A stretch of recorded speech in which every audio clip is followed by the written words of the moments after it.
For a great cup of joe, there's one thing you should know. Your morning brew can also be playful. Buff Boy Brewing guys make the temperature rise, and you surely feel naughty when you swallow our coffee. If you want some real heat, give your mouth a fine treat. You will want some more, rest assured. Buff Boy Brewing, you can't get enough of. It's time for The Scribble, your weekly fix of celebrity chats, bizarre stories in the news, and basic random chatter with best-selling author and syndicated radio host Jeremy Bradley.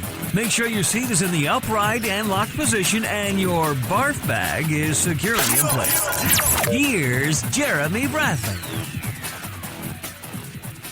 Thank you very much, Larson. Jeremy Bradley here. This is The Scribble. You know, we've been doing this show for, it's at least 2 years now, and we've had the same introduction. I swear to you, same introduction from day one. I guess we're just going to keep it. This is the deal. I own this company, but anytime that we have a new project or something, and I suggest we do something, it's thrown back in my face because I'm a cheapskate, right? I've got a best-selling book about being a cheapskate and saving money and creative ways to do that. And so anytime I suggest something, the reason I'm given is, well, you know, it's cheaper doing it this way. Oh, is it? And then how can I argue that, right? That's my claim to fame. That is what has helped feed my dogs, paid my mortgage. The Official Guide to Being a Winnipeg Cheapskate in my hometown was a bestseller. It was 5 years ago, still is. And it's put a lot of money in my pocket. So then when I talk to people and go, why don't we do this? What's going on? Why are you guys being so cheap? I have to sit there and go, oh, that's right. That's kind of my thing. Anyway, how was your Easter? It is, let me just look at the date here, April 6th, 2018. Hope you had a great holiday. And, you know, with my family, this is the deal. And maybe it's probably the same thing with yours. Everybody worries. In my family, and I'm not being sexist, but in my family, it's the women. The women do the cooking. It's just the traditional Ukrainian and Polish thing. That's how it works in our family. And there's always this widespread panic and fear that there's not enough food. And what happens is the food, the appetizers, let's say, this is, you know, the cheese platters, the crackers, the pretzels, the dips, the whatever, that all gets put out before the meal. And then everybody scarfs that down. And here's why. I've figured this out. I'm smart. I'm pointing to my forehead right now. You guys can't see that. But when you're in the house and you smell the turkey cooking and the mashed potatoes and the gravy, because in our family, you know, Easter, Thanksgiving, and Christmas, you've got the same thing. It's a big turkey dinner. When you smell that cooking, you're getting hungry. So here's what you're doing, is you're nibbling on the food that's on the table right there in front of you. I'm not Richard Simmons. I'm not Dr. Oz. I'm not Dr. Phil. I'm not any sort of nutritionist, but I figured it out.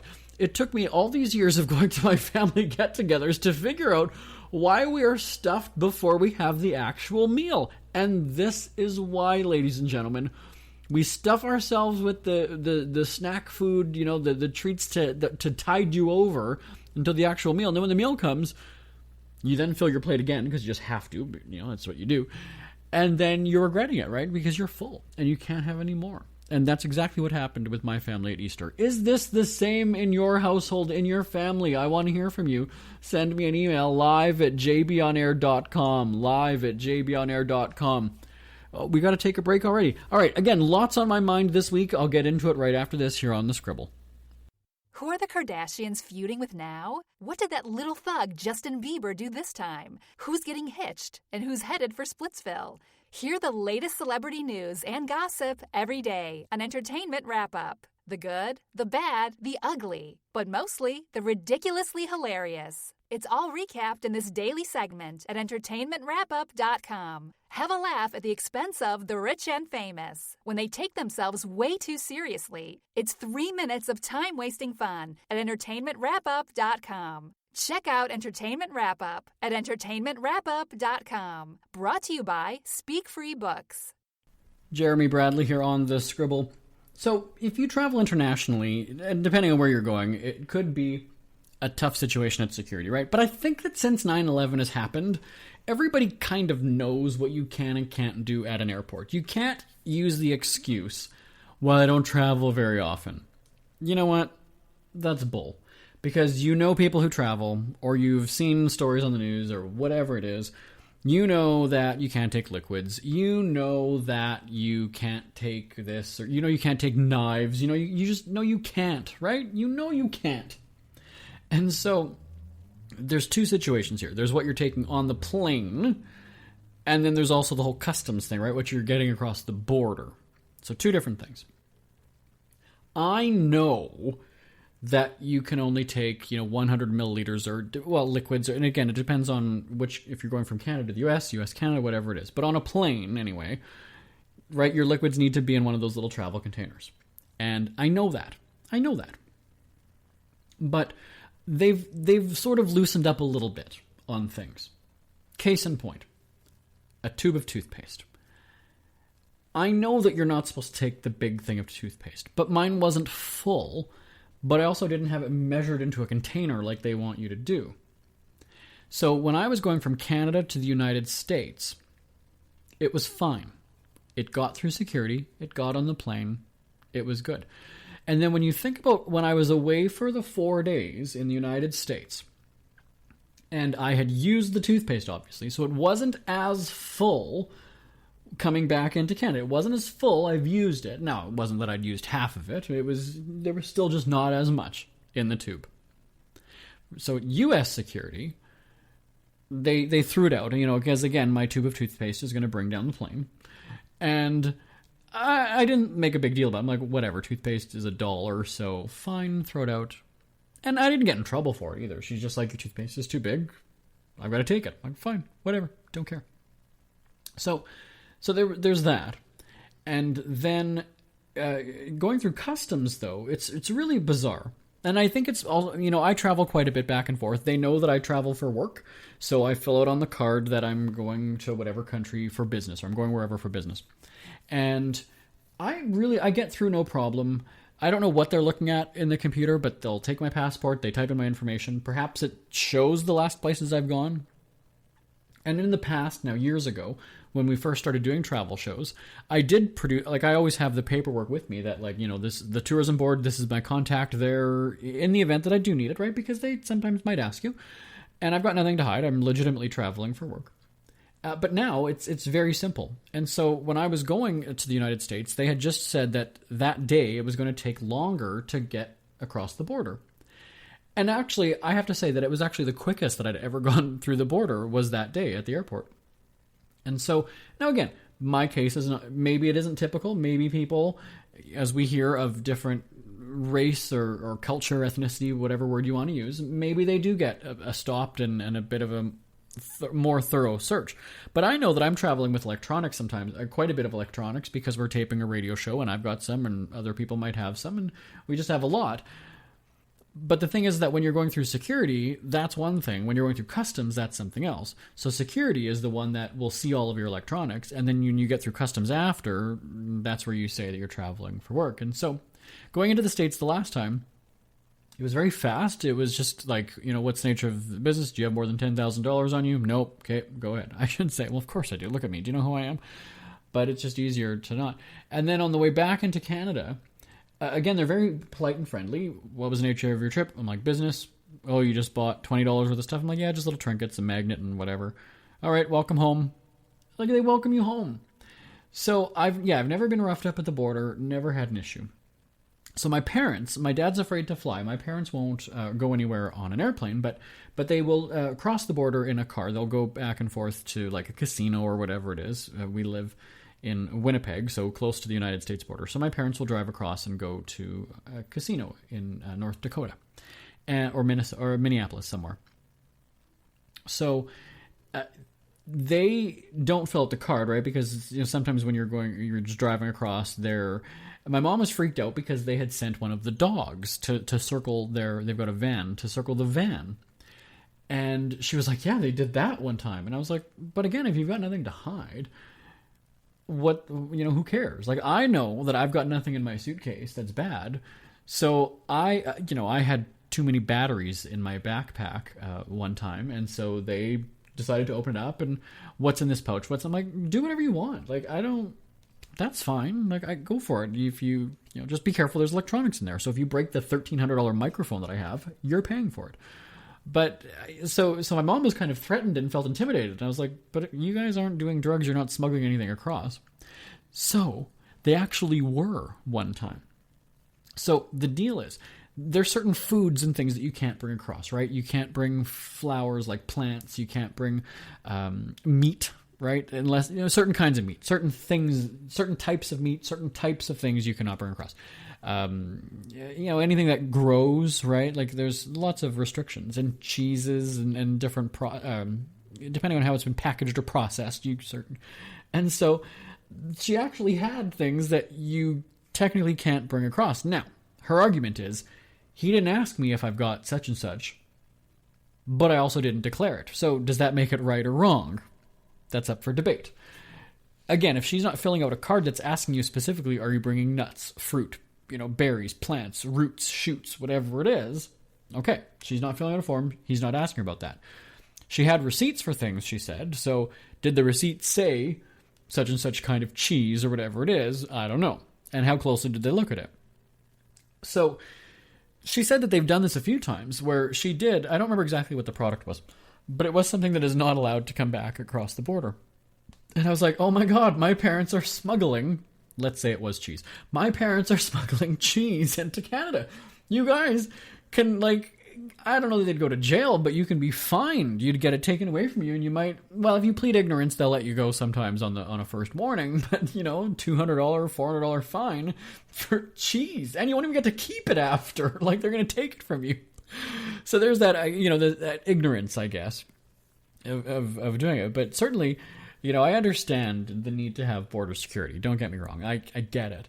And maybe a lot of it is them at the border judging you based on what you look like. If you're dressed professionally and you have answers to your questions, okay. I mean, I used to watch those shows where people are being torn apart at the airport because they're being sketchy with their answers and things like that. But if you're not lying and you're not making up stories, well, you should have answers to your questions. Why are you going there? I'm a reporter. I'm going there for work. Well, what do you do? I'm a writer. Oh, well, where are you staying? Well, I know the hotel I'm staying at. Oh, well, do you know people there? Yeah, I know so-and-so from the tourism board. They're my contact. Oh, okay. These are just answers that you have. It's like somebody has a conversation with you. What do you do for a living? You don't stammer and think you're like, oh, well, I do some things. That's not what you do. You know what you do, so you say it. That's just my thoughts. I would love to hear your travel stories. Have you ever had any instances where you've kind of, run into a problem at the airport? Did you have something in your bag that you totally forgot about, and then all of a sudden they're now ripping it apart and taking? I was in Cuba several years ago, maybe almost 10 years ago. And now, again, going to Cuba, going into Cuba wasn't particular. It's just like when I go to Mexico, they really don't even talk to me. They kind of just stamp your cards and go. So going into Cuba, it was fine. It wasn't bad. But when I was going back, and I had some duty-free stuff, and I had bought 2 bottles of booze. At the time, you're only allowed to bring 1, but I had declared 1.5. And I had a half bottle of, let's say it was vodka, had a half bottle of vodka in my checked bag. So that on the customs form, raised eyebrows, because he's like, well, how do you have 1.5 bottles? And I said, well, 1 is opened and it's just not finished. So you've got to pay duty on that, which I was just like, you know what? He's like, well, we've got to calculate because it's not quite half a bottle and whatever. And but then he starts going through everything in the suitcase, because now you've drawn attention to yourself. He does need to see that it's 1.5 bottles in my checked bag. So he's going through the bag. And when I was in Cuba, I was buying a whole bunch of trinkets, little wooden ornaments and things that are handmade from flea markets and little stands on the corner of roads and things like that, right? And you paid $1 for them and whatever it was. So he's going through and he finds this wooden picture frame. Now, again, I'm saying can you just be gentle? I realize that you've snapped on your rubber gloves like you're about to shove fingers up my ass. But let's just be careful on these things. Some of these things are just homemade and they're delicate. And he wasn't nothing broke, and he wasn't manhandling anything by any means, but there was a wooden picture frame. And when you get a picture frame from the store, you'll have the cheesy couple holding, flowers or the ring or whatever it is, or the kids playing in the yard, and it's just a family photo, but it's a generic one that you take out and replace with your own photo. So I buy this wooden picture frame. It was nicely varnished and everything. And the picture in it is like a shirtless guy, like a stud. We're talking a hottie. And the guy, the customs guy, border guy, whatever you call him, he's asking me who this is. And you can actually see a little part of like the bottom of the picture where it has like, copyright, or it has the photographer's name, or, whatever it is, this photo studio that did it. And I was just like, well, I don't know who it is. He's like, you got a picture of somebody you don't know? And I was like, no, this is the picture that comes with it. Like, this is not my picture. But now here I'm going and saying this is not mine. No, the frame is mine. The picture's not. It comes with the frame. That's what it was. But I was just like, oh my God. So that was about 10 years ago. And I think your record, or not record, but whatever, is sort of wiped clean after a certain amount of years. So I've never had any instances since. But again, because I had more than I should have, but I was honest on the form and did say that I have it. It's not like I lied and said that I didn't. But then again, they tell you that it's going to be on your file. You might take longer to get through security next time, and you might get extra screening, you might get extra scrutiny, and I get it.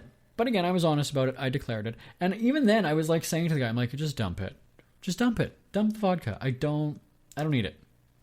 No, I don't want to dump it. He wasn't rude by any means. He was polite. He was great. He was just doing his job. I get it. But I was just saying, like, let's move this along. It doesn't matter. I think I ended up having to pay like $8 in duty or whatever it was. So, it's nothing. But it took so long. It was just cumbersome. And I'm like, I just want to get out of here, because when you're under that microscope, that 1 minute, for every 1 minute, it seems like 5 minutes. And then he's going to be asking you every question. And now, because you are feeling intimidated, that's when you're going to start stammering with your answers. That's when you're going to feel nervous and not know what you're answering or what you're saying. So, again, have you ever had your suitcases just torn apart? And then do they put it back together, or do they make you do it? I think sometimes they do kind of a half-ass attempt at doing it, but then they'll do the whole, well, you know how to pack it. You know how you like it. That happens to me. When I go through security and they take out all the electronics and everything, that's fine. You know what? Just let me do it. Let me do it so that you don't break anything and we don't have an issue. I'm fine with that. Send me an email, live@jbonair.com. live@jbonair.com.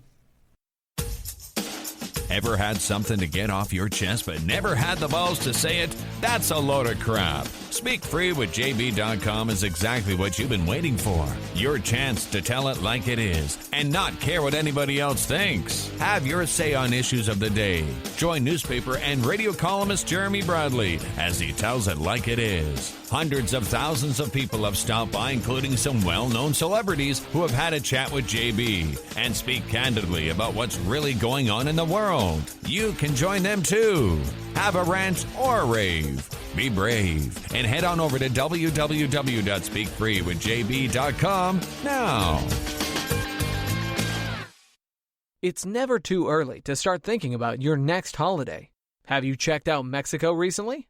From tequila tasting, swimming with horses, to ziplining through the jungle and watching whales and dolphins in their natural habitat, Puerto Vallarta has it all. Visit mexico.jbonair.com to see all the fun PV has to offer. That's at mexico.jbonair.com for hundreds of photos, interviews, and videos from around the tourist hotspot. Check out mexico.jbonair.com for all the fun. That's mexico.jbonair.com. Jeremy Bradley here on The Scribble at thescribbleshow.com and on SoundCloud and iTunes.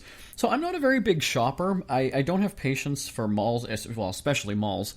And I don't know, I'm certainly not an online shopper either. I really don't buy very much stuff. So for me, I'm one of those people where I will look at something online, not necessarily clothing. I won't order clothing online.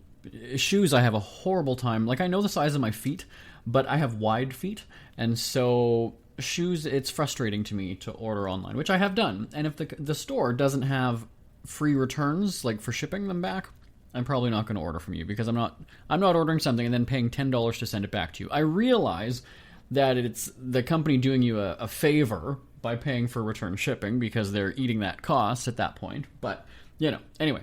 So I don't like doing that kind of shopping. Christmas is the worst time of the year. I'm going to say that, at least for malls and things like that. I'm a typical guy. Can I say that? Is that sexist? Is that all right? And I need to know what I'm getting. I'm in and out, and I'm done.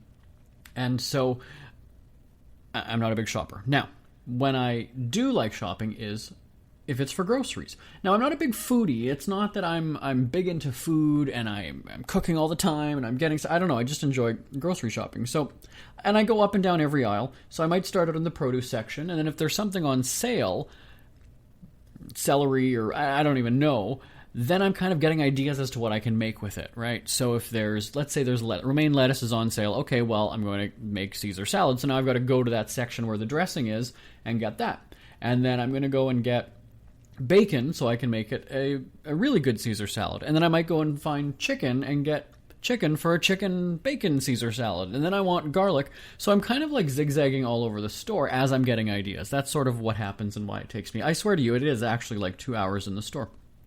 And I enjoy it. I'm not impatient.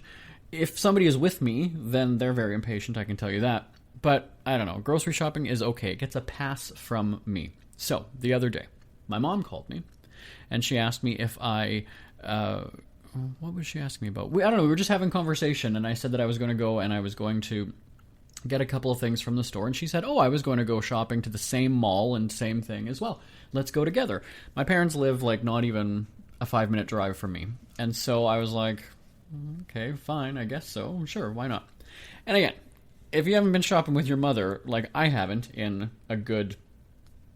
Oh, God, I don't even know. Let's say 10 years. I've lived in my house for 9.5 years. Let's round it down to 9 years. It's kind of interesting. Now, because I also look really young, it takes me back to that time where you're in your 20s and you're shopping with your parents or your mom, and you're kind of like, people are looking at me and they think I still live with mom. Well, I did at the time. I don't anymore. And now I just don't care. So we go grocery shopping. But we went to Walmart, so it wasn't just groceries. There were other things that she needed. And it ended up being like a good 2 hours. And the funniest thing... Well, frustrating in the moment and then funny later on. It seemed like any time that I went to a section, again, let's say bacon. So the bacon section isn't very big, but it's easy to block. So there was a woman with her kid and a cart. So the cart was kind of just off to the left that if I went beside the cart, I couldn't reach the bacon. Like it was just out of arm's reach. And then she is there, right in front of the actual section, and then the kid is to the right, and we're talking maybe about 5 or 6 years old, and the kid is to the right, and so again, just in your way that you can't reach in. And then I'm standing behind the woman, standing there, and the people have no consideration for others. That's the thing, maybe that bothers me about a mall. Grocery shopping, you'd think that like the aisles aren't lined with people, so you can easily like get around, but for some reason, everybody that night was in the way. And then I went to another section, I don't know if it was cheese or what it was, again, standing there like tapping my foot going, okay, you know there's somebody behind you. You don't need to have the entire sprawl. It was maddening. So then, this is where it got funny, was that my mom started doing it to people. Unintentionally, I think she's one of those people that has no consideration for others. And will kind of like have the cart maybe in the middle of the aisle, and it's totally blocking the way, right? So then you've got people standing behind waiting. I'm always very conscious of people around me when I'm in the store just because I treat it sort of like a road where I'm going to stay to the right when I'm going down the aisle, right? And then the other people are coming up on the left when I'm passing them. So she was doing this, not blocking the aisle or leaving the cart somewhere and then walking like 5 feet away, and the cart's at an angle or whatever it is. And so I would kind of like go and just push it and steer it out of the way. And then the funniest thing happened. So she was obnoxious to everybody, and I was laughing. So then we're at the checkout, and we were sharing a cart. I went through first, and then her stuff was at the back of the cart, and then mine was simple. I've got like my dog biscuits, my food, everything that I've got ready to go, done. So she starts going through, and she's one of those people that like, how much was that again? Yeah, I think that was the right price. Okay. Oh, sorry. How much was that? You only rang that through once, right? I didn't get 2 of them. There was only one. When we got into that checkout, there was nobody behind us. And I felt...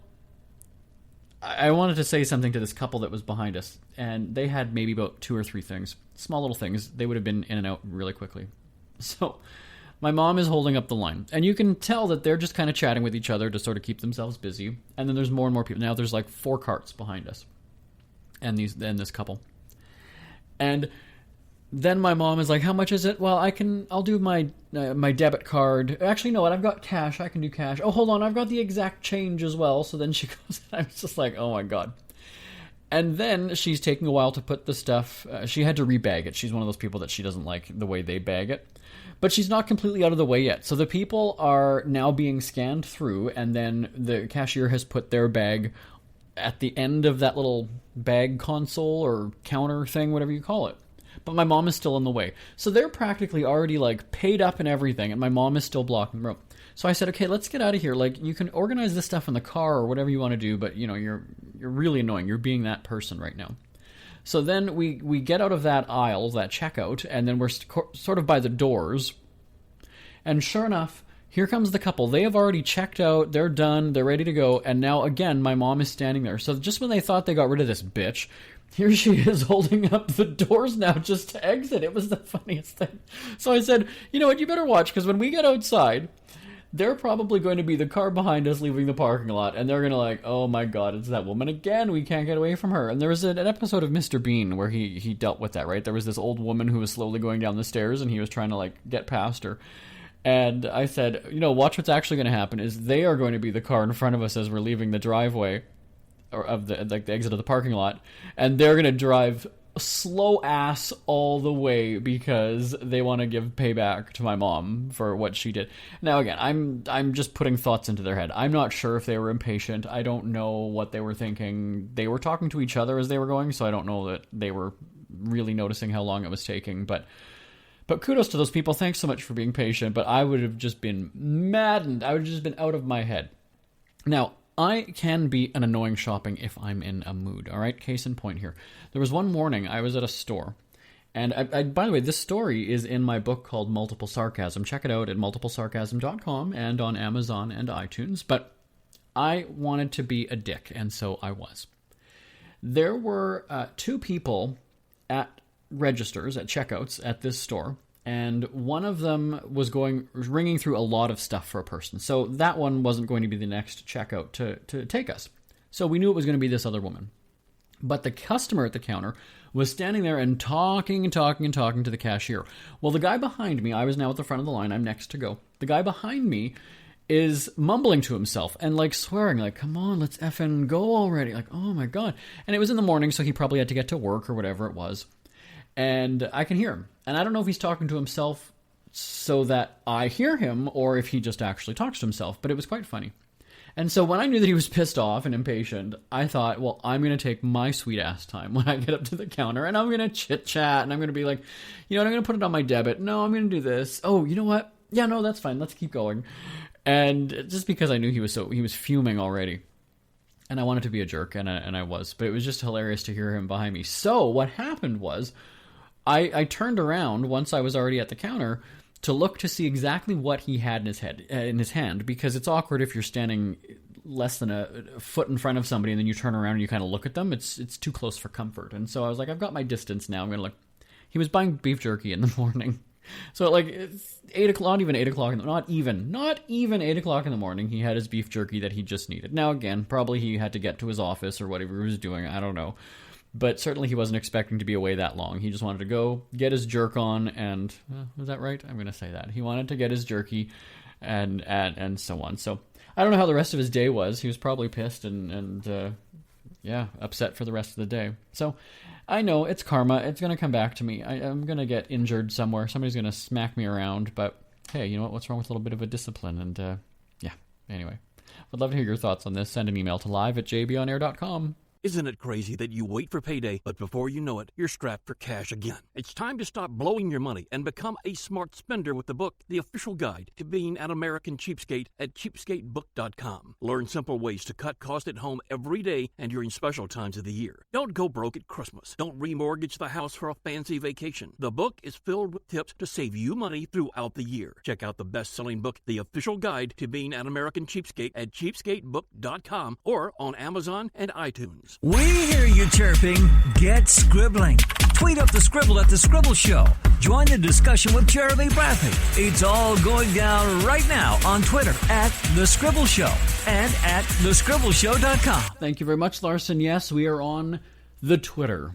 at The Scribble Show. And again, the email address, I always love hearing from you. Chime in on our discussion topics, as always. The email address, live@jbonair.com. live@jbonair.com. And feel free to give me a shout anytime. Next week, we've got even more stuff to talk about, and I'll have an announcement about some special programming that's coming up later in April and then in May.